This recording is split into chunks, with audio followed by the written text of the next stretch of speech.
दोस्तों हाल ही में मैंने चतुर्मुखम नामक मूवी देखा है जो कि एक मलयालम टेक्नो हॉरर मूवी है। इस फिल्म को रंजीत, कमला शंकर और सलिल वी मिलकर डायरेक्ट करे हैं और अगर रेटिंग्स की बात की जाए तो IMDb पे इसे मिले हैं 5.7 स्टार्स आउट ऑफ 10। तो आज की वीडियो में हम चतुर्मुखम फिल्म की कहानी को जानते हुए इसके एंडिंग को एक्सप्लेन करेंगे। अब वीडियो शुरू करने से पहले मेरी आप सभी से एक रिक्वेस्ट है कि अगर आपको वीडियो पसंद आती है तो इसे लाइक और शेयर करें, साथ ही चैनल को सब्सक्राइब भी कीजिएगा। So now with that said, let's roll the intro.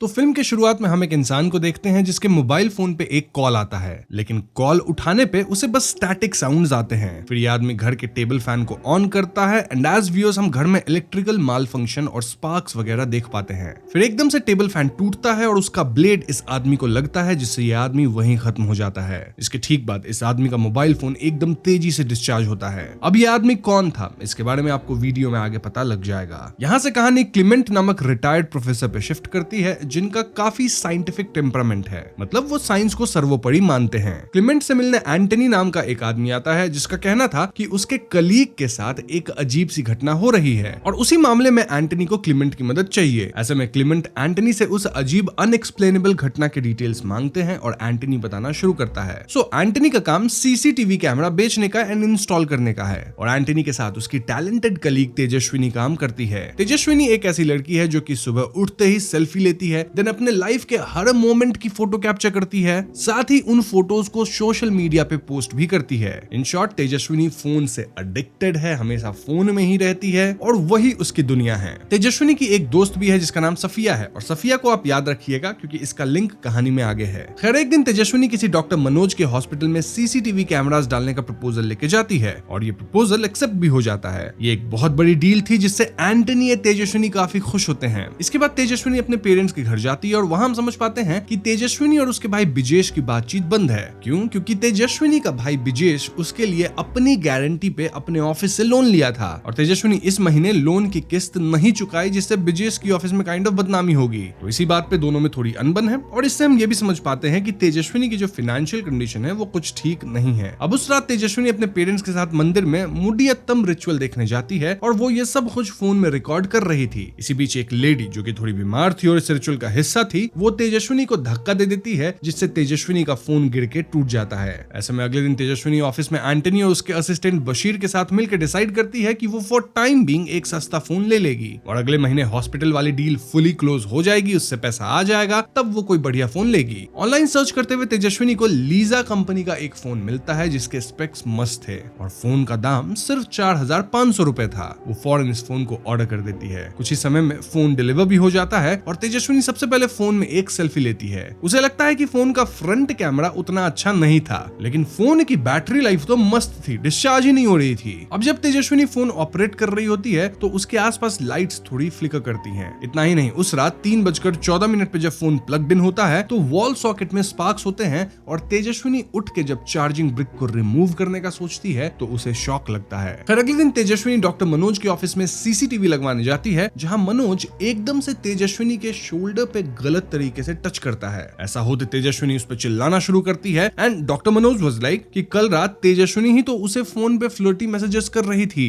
This was shocking क्योंकि मनोज के फोन में तेजस्विनी के वाकई में मैसेजेस थे, लेकिन तेजस्विनी के फोन में ऐसे कोई मैसेजेस नहीं थे, ना ही वो ऐसा कोई मैसेज की थी। इससे तेजस्विनी को लगता है कि शायद उसका फोन ही खराब है, इसलिए वो लोकल शॉप से दूसरा फोन लेके उसमें अपना सिम डाल लेती है। बट टू अ सरप्राइज उस रात तेजस्विनी का लीजा कंपनी वाला फोन ही रिंग करता है, जबकि सिम तो दूसरे फोन के अंदर था। इस पॉइंट तक तेजस्विनी लीजा फोन से परेशान हो चुकी थी और वो उसे मंदिर के पास वाले तालाब में फेंक आती है। तेजस्विनी के ऐसा करते ही उसके हैंड पे रैशेस आने लगते हैं। But what was more shocking कि एक दूसरा आदमी तेजस्विनी के पास उसका लीजा फोन वापस करने आता है। जी हाँ दोस्तों, इस आदमी का कहना था कि उसे ये फोन मंदिर की सीढ़ियों पे मिला और क्योंकि फोन में तेजस्विनी की फोटो ही एज वॉलपेपर लगी है तो इससे वो समझ गया कि ये फोन तेजस्विनी का है। अब दोस्तों यहाँ एक और शॉकिंग बात ये है कि तेजस्विनी अपने लीजा फोन में स्टीव जॉब्स की फोटो लगाई थी एज वॉलपेपर वॉलपेपर, ना कि अपनी। तेजस्विनी यहाँ वापस फोन की वॉलपेपर स्टीव जॉब्स वाली लगाने की कोशिश करती है, लेकिन फोन में एरर आने लग जाता है, यानी वॉलपेपर तो तेजस्विनी का ही रहेगा। ऑल्सो फोन हाथ में वापस लेते हैं, तेजस्विनी के जो रैशेस थे वो अपने आप गायब हो जाते हैं। इसके बाद तेजस्विनी फोन को वॉशिंग मशीन में डाल देती है, लेकिन फोन को कुछ नहीं होता। दिन वो रात में सड़क पे फोन फेंकती है तो वो खुद ही फोन से चिपक जाती है। इनफैक्ट एन मौके पे अगर वो अपने आप फोन से अलग ना हुई होती तो एक ट्रक उसे ठोकर मार देता। ऐसे में तेजस्विनी फोन को सड़क पे ही छोड़ के घर आती है, लेकिन फोन से दूर होते ही उसे ढेर सारे रैशेस आने लग गए थे। इसलिए तेजस्विनी वापस फोन सड़क से उठा लाती है और फोन के कांटेक्ट में आते ही वापस से उसके शरीर पे आए रैशेस गायब हो जाते हैं। इस पॉइंट पे तेजस्विनी हथौड़ा से फोन पे मार के उसके स्क्रीन को क्रैक कर देती है,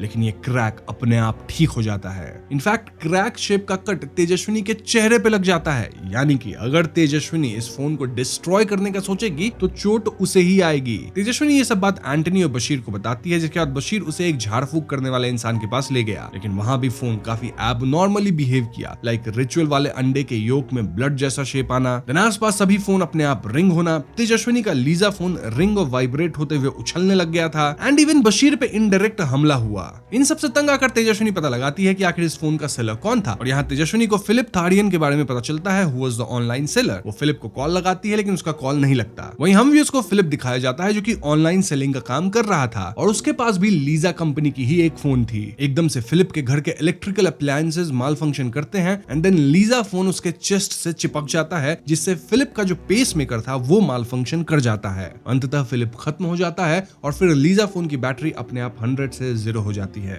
अब अगले दिन एंटनी और तेजस्विनी फिलिप का एड्रेस निकाल के उसके घर आते हैं, और वो पाते हैं कि फिलिप तो पिछली रात ही इस दुनिया में नहीं रहा। तेजस्विनी यहाँ फिलिप के घर पे भी ठीक अपने जैसा ही एक लीजा फोन देखती है, जो कि ब्रोकन था। अब इस पॉइंट पे तेजस्विनी नोटिस करती है कि वो जब भी अपने फोन में सेल्फीज लेती है तो उन सेल्फी फोटोज में एक रैंडम नंबर कहीं ना कहीं होता है, और ये नंबर 21 या उससे छोटा नंबर होता है। तेजस्विनी यहाँ फिलिप की सोशल मीडिया फोटोज को चेक करती है और वो पाती है कि फिलिप भी उसकी तरह रोज फोटोज डालता था, एंड फिलिप के रीसेंट फोटोज में रैंडमली कुछ नंबर्स थे। तेजस्विनी इंस्टेंटली एक सेल्फी लेती है, एंड अगेन इस सेल्फी में नंबर 16 था ऑन द वॉल, लेकिन रियलिटी में वॉल पे कोई नंबर नहीं था। नाउ फिलिप की जो लास्ट सोशल मीडिया पोस्ट थी उसमें नंबर 1 था, और तेजस्विनी का दिमाग क्लिक करता है। दरअसल फोटोज में जो नंबर दिखता है वो रैंडम नंबर्स नहीं है, रादर ये लीजा फोन नंबर्स के थ्रू अपने ओनर को बता रहा होता है कि वो इतने दिन ही जिएगा। तभी तो फिलिप का जब काउंटडाउन 1 पे पहुंच गया तो वो समाप्त हो गया, और फिलहाल तेजस्विनी के फोटो में नंबर 16 है, यानी उसके पास 16 दिन और है जीने के लिए। बाय द वे ये काउंटडाउन 21 से ही शुरू होता है, और क्यों ऐसा होता है वो आपको आगे पता चलेगा। ये सब पता लगने के बाद तेजस्विनी फाइंड आउट करती है कि आखिर सेलर फिलिप ने किसको ये लीजा फोन बेचा था, और रिकॉर्ड से उसे किसी फिरोज का नाम मिलता है। तेजस्विनी फिरोज से मिलने जाती है, जो कि एक्चुअली में तेजस्विनी की दोस्त सफिया का होने वाला पति है, इसलिए मैंने आपको सफिया को याद रखने कहा था। खैर फिरोज के पास भी एक लीजा फोन था, और उसे भी रैशेज आए थे जब वो फोन को दुकान में दिया था, लेकिन फिरोज इन बातों पे ज्यादा ध्यान नहीं दिया, क्योंकि फिरोज को इन जनरल भी एलर्जी की प्रॉब्लम थी। तेजस्विनी फिरोज को फोन के बारे में कुछ नहीं बताती, रादर उसे एक सेल्फी लेने कहती है। इस सेल्फी के बैकग्राउंड में छोटा सा एक नंबर 3 आया था,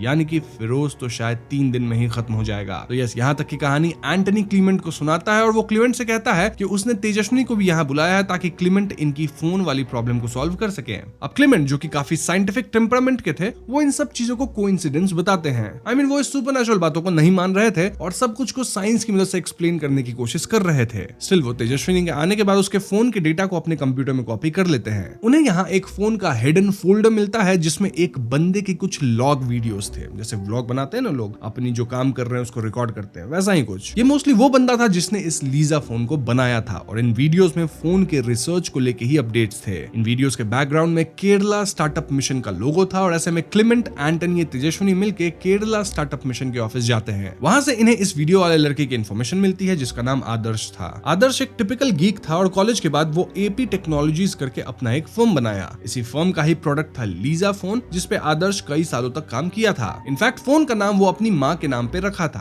और हाँ, आदर्श के माता पिता दोनों अब इस दुनिया में नहीं थे। लीजा फोन की खास बात ये थी कि ये फोन सराउंडिंग के एनर्जी से चार्ज होती थी, लाइक एनवायरनमेंट में जो एनर्जी है, wifi signals and all that, यानी कि फोन को किसी चार्जर या पावर बैंक की जरूरत थी ही नहीं। ऐसी बढ़िया टेक्नोलॉजी के कारण आदर्श को एंजल इन्वेस्टर भी मिल गया था, जिसका नाम मिस्टर जयंत गुप्ता था। मिस्टर गुप्ता की टेक्निकल टीम आदर्श के फोन को चेक करी, और उनका कहना था कि फोन का सेल्फी कैमरा बहुत खराब है। ये सुनकर गुप्ता इन्वेस्टमेंट से बैकआउट कर गया, गया और उसके जो पैसे आदर्श इस्तेमाल किया था वो पे ना कर पाने पे आदर्श को अपने फोन का पूरा डिजाइन गुप्ता को देना पड़ता। आदर्श के पास सिर्फ 21 दिन थे टू मेक अ डिसीजन, यानी कि या तो पैसा पे करो या फिर फोन को ठीक करो, उसके सेल्फी कैमरा को। और इन 21 दिन में आदर्श अपने लिए न्यू इन्वेस्टर भी नहीं ढूंढ पाता है। दरअसल ये सब गुप्ता का गेम था, यानी वही आदर्श के पोटेंशियल न्यू इन्वेस्टर्स को बैड फीडबैक देके ब्लॉक कर रहा था और गुप्ता चाहता था कि कैसे भी उसे आदर्श का डिजाइन मिल जाए जिसे वो बड़े दाम पे मेजर टेलीकम्युनिकेशन बिजनेसेस को बेच सके। इसके बाद एकदम से खबर आई थी कि आदर्श के लैब में आग लग गई जिसमें आदर्श समाप्त हो गया।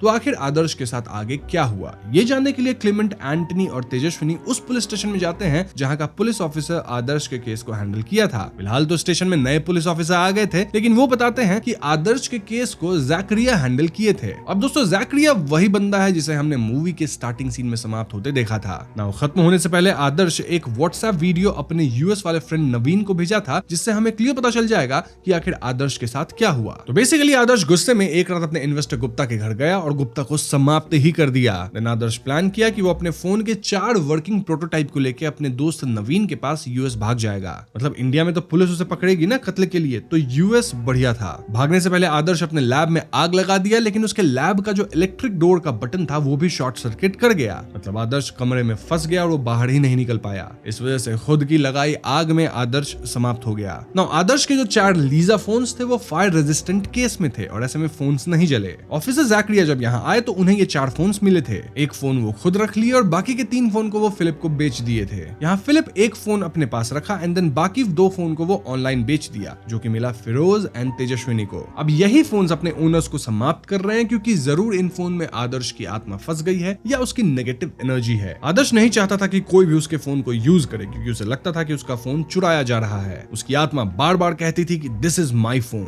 आदर्श की लीजा फोन अपने विक्टिम्स को 21 दिन में ही खत्म करती है क्योंकि आदर्श को भी 21 दिन का ही अल्टीमेटम मिला था। फिलिप और जैकरिया तो पहले ही समाप्त हो चुके हैं और अब शायद वही हाल फिरोज और तेजस्विनी का भी होगा। ये जान के तेजस्विनी एकदम टूट जाती है और उस रात वो घर के छत पे काफी उदास होती है। बातचीत में उसका फोन वहीं छत पे छूट जाता है और अगली सुबह जब वो फोन चेक करके सेल्फी लेती है तो 12 डेज रिमेनिंग से सीधा 4 डेज बचा था। जी हाँ दोस्तों, एक ही दिन में तेजस्विनी 12 दिन से 4 दिन पे आ गई थी और ऐसा क्यों हुआ ये तेजस्विनी को समझ ही नहीं आ रहा था। तेजस्विनी ये बात क्लेमेंट को बताती है और क्लेमेंट तो अब भी अपनी साइंस की ही बात कर रहे थे और इन रैंडम नंबर्स को कोइंसिडेंस बता रहे थे। क्लेमेंट ये भी सजेस्ट करते हैं कि काउंटडाउन के हिसाब से आज फिरोज की जिंदगी का लास्ट डे है, यानी अगर आज फिरोज वाकई खत्म होता है तो क्लेमेंट भी इस सुपरनैचुरल में मान लेंगे, वरना ये सब बोगस है। ऐसे में तेजस्विनी या क्लेमेंट फिरोज के स्टूडियो जाते हैं, लेकिन इससे पहले कि दोनों वहां पहुंचते फिरोज के स्टूडियो में असाधारण गतिविधियां होती है जिसके एंड में आदर्श की स्पिरिट फिरोज के हेडफोन से उसका गला घोट के उसे समाप्त कर देती है। जब क्लेमेंट और तेजस्विनी यहाँ आते हैं तो वो फिरोज को खत्म पाते हैं और यहाँ की सीसीटीवी रिकॉर्डिंग्स भी अपने आप गायब हो गई थी। ये सब देख क्लेमेंट को भी फाइनली एहसास होता है कि यहाँ वाकई कुछ तो सुपरनैचुरल चल रहा है। तेजस्विनी सोचती है कि वो तो अब नहीं ही बचेगी, इसलिए वो अपने पेरेंट्स के घर जाके एक दिन उनके साथ अच्छा टाइम स्पेंड करती है। इन शॉर्ट अब तेजस्विनी सिर्फ 2 और दिन जिंदा रहेगी। वहीं क्लेमेंट की बात की जाए तो वो इस सुपरनैचुरल को नेगेटिव एनर्जी से लिंक करते हैं। वो बताते हैं कि आदर्श ये सब फोन की नेगेटिव एनर्जी की मदद से कर पा रहा है और यही नेगेटिव एनर्जी सिग्नल्स की तरह एक्ट करती है। अगर आपको याद हो तो एक रात तेजस्विनी अपने फोन को छत पे छोड़ आई थी और उसके छत पे एक सेल फोन का टावर है, यानी कि जब फोन को इनफ सिग्नल मिला तो एक ही दिन में तेजस्विनी की लाइफ 12 डेज से 4 डेज तक ड्रॉप हो गई। इन शॉर्ट, अगर इस लीजा फोन के सिग्नल्स को ब्लॉक किया जाए और इसे पॉजिटिव एनर्जी से सराउंड किया जाए तो डेज बढ़ भी सकते हैं। इस बात को टेस्ट करने के लिए क्लेमेंट लीजा फोन को फैराडे केज में रखना चाहते थे। अब जिन्हें फैराडे केज के बारे में नहीं पता उन्हें बता दूं कि ये एक सुरक्षित पिंजरा जैसा होता है जो इलेक्ट्रोमैग्नेटिक इंटरफेरेंस को ब्लॉक कर देता है। इससे जो भी चीज अंदर रखी होगी केज के वो एकदम सेफ रहती है, जैसे कि कार लाइटनिंग स्ट्राइक से आपको बचाती है या माइक्रोवेव ओवन में खाना अंदर ही गर्म होता है। सो यस, फैराडे केज एक ओवन भी हो सकता है जिसके अंदर सिग्नल्स ना आए। बस फिर क्या था, क्लेमेंट फोन को ओवन या माइक्रोवेव में डालते हैं और इसे एल्यूमिनियम फॉइल से कवर कर देते हैं ताकि कोई भी सिग्नल अंदर ना जा सके। देन वो फोन को रात भर वहीं पे छोड़ते हैं। अब अगली सुबह फोन की जो नेगेटिव एनर्जी थी अपनी वो एल्यूमिनियम फॉइल को फाड़ के असाधारण गतिविधियां करती है। बट हाँ, फोन रात भर कैद रही थी और इससे एक गुड न्यूज ये आती है कि जब तेजस्विनी सेल्फी लेती है तो डेज टू लिव 2 से 1 होने चाहिए थे, लेकिन वो 2 पे ही स्टक थे। जी हाँ दोस्तों, यानी क्लेमेंट का आइडिया सही था और ऐसे में क्लेमेंट कहते हैं कि माइक्रोवेव वगैरह तो टेम्परेरी सोल्यूशन है जो कि स्ट्रॉन्ग इनफ नहीं है। परमानेंटली फोन की नेगेटिव एनर्जी को ब्लॉक करने के लिए इन्हें एक प्रॉपर सिलेंडर जैसा स्ट्रॉन्ग फैराडे केज बनाना पड़ेगा। अब एक दिन में ऐसे केजेस कंपनीज तो नहीं बना सकती, इसीलिए ये लोग एक लोकल लुहार के पास जाते हैं। ये लुहार सिलेंडर वगैरह बनाता था था और ब्लैक में बेचता था। और उसका कहना था कि 15,000 रुपए के लिए वो ऐसी सिलेंडर शेप बना सकता है सिर्फ एक दिन में। बस फिर क्या था, ये लोग उसे सिलेंडर और शुड भी से फैराडे केज बनाने कह देते हैं। सो यस, फाइनली आखिरी रात आती है जब ये लोग फोन को केज में लॉक करने वाले थे, और यही तेजस्विनी की भी आखिरी रात थी। क्लेमेंट, एंटनी, तेजस्विनी यहाँ फोन को एल्यूमिनियम फॉइल में लपेट के देन एक बॉक्स में रख के कार से लोहार के शॉप पे जाने लगते हैं। लेकिन इस फोन की नेगेटिव एनर्जी इतनी हाई थी कि बॉक्स के अंदर से फोन इनके कार वगैरह पे लाइट पोल गिरा के हमला करती है। कैसे भी ये लोग लोहार के शॉप पे पहुंचते हैं, लेकिन अब तक लीजा फोन कार को कंट्रोल करने लग गई थी। जैसे ही तेजस्विनी कार से उतरती है, लीजा फोन कार को कंट्रोल करते हुए तेजस्विनी को धक्का मारने की कोशिश करती है। इस टक्कर से तेजस्विनी बच तो जाती है, लेकिन उसके पांव में चोट जरूर आती है। वहीं कार में बैठा एंटनी तो कोलिजन में बेहोशी हो जाता है। तेजस्विनी भागते हुए फोन को बनाए हुए फैराडे केज तक ले जाने लगती है, लेकिन फोन की नेगेटिव एनर्जी या आदर्श की स्पिरिट तेजस्विनी को वर्कशॉप में बंद कर देती है और लाइट्स भी कट कर देती है। बाकी सब बाहर फंस जाते हैं और लोहार तो डर के भाग ही निकलता है। यहाँ पे फोन तेजस्विनी पे हमला करके उसे खत्म करने की कोशिश करता है, लेकिन समहाउ तेजस्विनी बच रही थी। जब ये फोन तेजस्विनी को एक नंगी तार से शॉक करने का सोचता है तो एन मोमेंट पे तार ही छोटी पड़ जाती है। इसी बीच एंटनी को होश आता है और वो क्लेमेंट के साथ मिलकर समहाउ तेजस्विनी को बाहर निकालता है। अब तीनों साथ में उस बनाए हुए फैराडे केज की तरफ बढ़ते हैं, लेकिन ये फोन इलेक्ट्रिक शॉर्ट सर्किट वगैरह करके पास वाले फोन टावर को यहाँ गिरा देती है। फोन टावर के इतने करीब होने से फोन की ताकत या नेगेटिव एनर्जी काफी बढ़ गई थी। तेजस्विनी समहाउ फोन को फैराडे केज तक ले जाती है, लेकिन ये फोन तेजस्विनी पे हमला करके उसके पाम तक में होल कर देता है। वहीं एंटनी बाहर टावर के सर्किट बोर्ड के पास जाता है ताकि वो टावर को ऑफ ही कर सके, मतलब इससे फोन को नेगेटिव सिग्नल एटलीस्ट कम मिलेगी। तेजस्विनी यहाँ जनरेटर ऑन करती है ताकि जैसे ही फोन को केज में रखा जाए, मशीन अपने आप घूमने लगे और केज की वेल्डिंग करके उसे सील किया जा सके। एंड मौके पे तेजस्विनी फोन को फैराडे केज में रखती है, देन मशीन घूमता है एंड सिलेंडर या जो ये फैराडे केज था वो सील हो जाता है। वहीं पैरेलल में एंटनी भी टावर के फ्यूज को निकाल देता है, जिससे तेजस्विनी को पानी में पड़े नंगे तार से झटका नहीं लगता। तो यस, एंड में ये लोग समहाउ फोन को इस मजबूत केज के अंदर कैद कर चुके थे। इससे तेजस्विनी की जान बच गई थी और आगे हम तेजस्विनी को अपनी लाइफ अच्छे से एंजॉय करते देखते हैं, which depicts कि वाकई उन्होंने जो कुछ भी किया वो सब काम कर गया था। Now, फिल्म के एंड सीन में हम क्लेमेंट के पीसी को देखते हैं, जिसमें क्लेमेंट लीजा फोन के कंटेंट को कॉपी किए थे। ये पीसी अपने आप चल पड़ता है और पीसी के अंदर लीजा फोन के कंटेंट्स एंड कोड्स वगैरह अपने आप लोड हो जाते हैं। फिर कमांड प्रॉम्प्ट में इंटर करने का कमांड आता है, जिससे लीजा फोन पूरी तरह पीसी में लोड हो जाएगी। पास ही की एक टेबल लैंप शॉर्ट सर्किट करके एंटर की पे गिरती है और यहीं पे फिल्म खत्म हो जाता है। तो दोस्तों, ये थी चतुर्मुखम फिल्म की कहानी और एंडिंग सीन से इट्स क्लियर कि लीजा फोन की नेगेटिव एनर्जी या फिर आदर्श की आत्मा अब क्लेमेंट के पीसी में आ चुकी है। हमें ये क्लियरली बताया गया है कि आदर्श अपने क्रिएशन के साथ ही रह गया, और क्योंकि क्लेमेंट के पीसी में आदर्श के कोड्स एंड कंटेंट्स के कुछ अंश थे, तो अब वो वहां अपने आप को स्थापित कर चुका है। सो यस, फिल्म की पार्ट 2 भी आ सकती है, जहां आदर्श अब पीसी से लोगों को हॉन्ट करेगा। नाउ, आदर्श ने जो 4 लीजा फोन्स बनाए थे वो सिर्फ गैजेट्स नहीं थे, बल्कि उसके कॉन्शियस या सबकॉन्शियस माइंड की एक्सटेंशंस बन चुके थे। जब आदर्श खत्म हुआ तो उसके एक्सट्रीम फ्रस्ट्रेशन, गुस्से और बिट्रेयल की जो नेगेटिव एनर्जी थी वो इन फोन्स में कहीं ना कहीं ट्रैप हो गई। तभी तो उसकी आत्मा बार बार कहती थी कि दिस इज माई फोन। वो उसकी अपनी क्रिएशन पे पोजीशन की फीलिंग थी। आदर्श का खत्म होना, जो उसके लैब में इलेक्ट्रिकल शॉर्ट सर्किट और आग की वजह से हुई, वो उसके फोन्स के साथ डायरेक्ट एनर्जी ट्रांसफर में रिजल्ट करती है। ये फोन्स जो सराउंडिंग एनर्जी जैसे वाईफाई सिग्नल्स वगैरह से चार्ज होते थे, शायद उसी नेगेटिव साइकिक एनर्जी को भी एब्जॉर्ब करने की कैपेबिलिटी रखती थी। अब अगर आपने ध्यान दिया हो तो हर एक विक्टिम के बाद आदर्श की लीजा फोन डिस्चार्ज होकर टूट जाती थी, यानी फोन की सारी नेगेटिव एनर्जी खत्म हो जाती थी विक्टिम के समाप्त होने के बाद। यानी अगर तेजस्विनी खत्म हो जाती तो शायद ये मौत का सिलसिला भी खत्म होता। मतलब इन टोटल 4 विक्टिम्स होते, लेकिन तेजस्विनी अपनी चतुराई से ना सिर्फ खुद को बचाई बल्कि आखिरी फोन को ट्रैप भी कर ली है। बट इसका साइड इफेक्ट ये हुआ कि आदर्श की आत्मा या नेगेटिव एनर्जी अब क्लेमेंट के पीसी के अंदर है, जहां से वो औरों की जान लेगा। वैसे यहाँ एक ये भी पॉसिबिलिटी बनती है कि डिस्चार्ज होने एंड टूटने के बाद भी अगर ये फोन किसी और के हाथ में लग जाती तो फोन वापस चार्ज एंड सेल्फ रिपेयर होकर नए विक्टिम को खत्म करता, क्योंकि फोन के अंदर अपने आप चार्ज होना और सेल्फ रिपेयर होना ये कैपेबिलिटीज हम फिल्म में भी देखे हैं। जो भी हो, एक बात क्लियर है कि आदर्श इज नॉट डन येट। वो या तो पीसी से आएगा, या फिर उसका जो फोन ट्रैप हो गया है वो वापस निकलेगा, या फिर उसके जो 3 फोन डिस्ट्रॉय हो गए हैं वो अगर किसी और के हाथ लगते हैं तो शायद वो फोन अपने आप चार्ज होकर रिपेयर हो जाए। पॉसिबिलिटीज एंडलेस है। अब अगर चतुर्मुखम के कोर थीम की बात की जाए तो ये है टेक्नोलॉजी का इंसानियत पे प्रभाव और उसकी डार्क साइड। जहां टेक्नोलॉजी हमारी लाइफ को आसान बनाती है, वहीं अगर उसमें नेगेटिव एनर्जी या गलत इंटेंशंस जुड़ जाएं तो वो काफी डेंजरस भी हो सकती है। आदर्श का फोन जो सराउंडिंग एनर्जी से चार्ज होता था, आयरॉनिकली उसकी अपनी नेगेटिव एनर्जी से ही पावर हो रहा रहा था। फिल्म आदर्श के कैरेक्टर के थ्रू रिवेंज और ऑब्सेशन को भी एक्सप्लोर करती है। उसके साथ जो धोखा हुआ, उस धोखे से आदर्श को इतना गुस्सा आया कि उसकी आत्मा भी शांति नहीं पा सकी। फिल्म मॉडर्न लाइफ की वल्नरेबिलिटी को भी दिखाती है, जहां हम टेक्नोलॉजी पे कितने डिपेंडेंट हो गए हैं और अगर वही हमारे खिलाफ हो जाए तो क्या होगा। क्लेमेंट का कैरेक्टर, जो पहले सिर्फ साइंस पे विश्वास करता था, धीरे धीरे सुपरनैचुरल फोर्सेस की रियलिटी का एहसास करता है। तो यहाँ kind of science versus supernatural का भी एक थीम रिप्रेजेंट किया गया है। एंड यस, यहाँ ये भी बताया गया है कि आज की जनरेशन कैसे हमेशा फोन में रहती है और उनकी पूरी लाइफ सोशल मीडिया पे है, लाइक तेजस्विनी या फिर even Philip. By the way, मैं एक बार बताना भूल ही गया कि फिल्म के एंड में डॉक्टर मनोज तेजस्विनी को कॉल किए थे, उसे सॉरी बोले थे फॉर द मिसअंडरस्टैंडिंग, और वो अपने हॉस्पिटल के सीसीटीवी लगाने का कॉन्ट्रैक्ट वापस इनकी कंपनी को ही दे दिए थे। और हाँ, एंड में हम तेजस्विनी को कहीं ना कहीं फोन से फ्री और अपनी लाइफ को एंजॉय करते देखते हैं।